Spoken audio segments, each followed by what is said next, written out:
I first met the rest of the band probably the first night I met Johnny. When I came downstairs, Mike was there. So I met him that night, and he was just being really nice, nice bloke, got on with him straight away.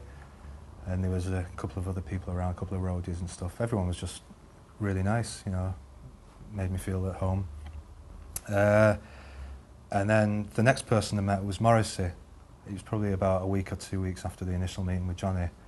We went down to, me, Mike and Johnny went down to Morrissey's flat. He was living in Chelsea at the time, so just met him there with James Maker from Raymond. He was there as well at Morrissey's flat. Just chatting to Morrissey for a couple of hours, really.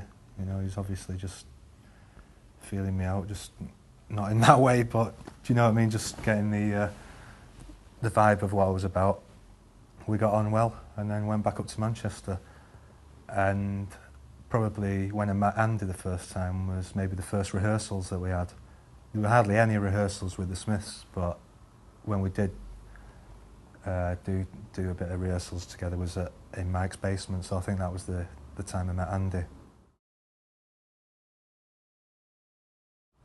We got together in Mike's basement, well actually we were all there, the five of us were there, and that was to bash out a rough outline of Panic, what had become Panic. Johnny had these chords together, and we'd all obviously join in and play around. So that was the first, they were saying this is going to be the next single, and obviously no one had even heard what Morrissey had written, never mind, the finished recording, which was a great way of doing things, I thought, and it really worked well for them. And then Morrissey came down later to the rehearsals, not to sing, but he was chatting, and he was saying, we're planning a European tour, big European tour. So the first thing was really, the recording, and then this tour he was talking about, which never came off anyway. The way I saw it as the songwriting process was Johnny Marr had just come in and play. Before I joined, I imagine he'd play it to Mike and Andy, the rough chords on the guitar, just the outline of the song. And Mike and Andy had just come up with their bits. They probably did this in the studio live as well. And then I imagine they'd get the rough version down as if it was a demo version, even though I said they didn't do demos.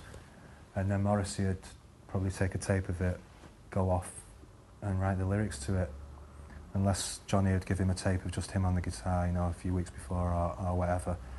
And then it'd just build like that. So, I mean, a lot of it to me, I thought the guitars from, Johnny Marr, the guitar playing was great on the records, a really inventive guitar. But a lot of it for me was Andy's bass playing, just the things he came up with on the bass, and it was just like second nature to him. For me, they made a lot of those songs, so they just seemed to come together in the studio, really. It seemed a really unusual way from what I was used to. I've been recording for 3 or 4 years with other songwriters, and they'd all done it, in the usual way, which is, do a demo and then play it to the record company and see if it's approved and all this, and you can go ahead with it and all that. Smiths just, they just did it on their terms, which, it seemed to really work for them.